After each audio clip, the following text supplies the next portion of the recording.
Kamusta po ang naging ang ating presidente? Magandang hapon po sa inyong lahat. Okay naman siya. He's in very high spirits.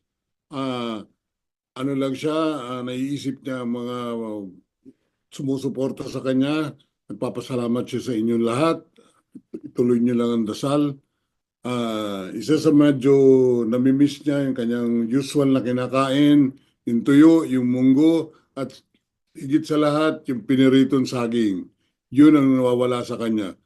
Other than that, he's okay. Pagdasal, keep on praying for him. Maraming salamat po. Gaano katagal po yung bisita ninyo? Siguro effectively mga 1 oras lang. Kasi maraming protocol ho pagpasok, pero sumusunod tayo sa proseso nila. Oh, ano naman pong itsura ni Presidente Maganda naman ang Duterte? itsura niya. Medyo nakahabol na ng konting tulog. Yun, okay naman.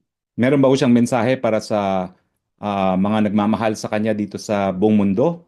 Tinanong ko siya niyan. Sabi niya, mahal na mahal ko kayong lahat. At maraming salamat sa lahat ng suporta na binibigay ninyo sa akin at sa aking pamilya. Okay.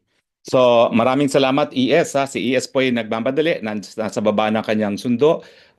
We will give you the latest update pag meron naman po. Maraming salamat po. From The Hague, Harry Roque po, your spokes.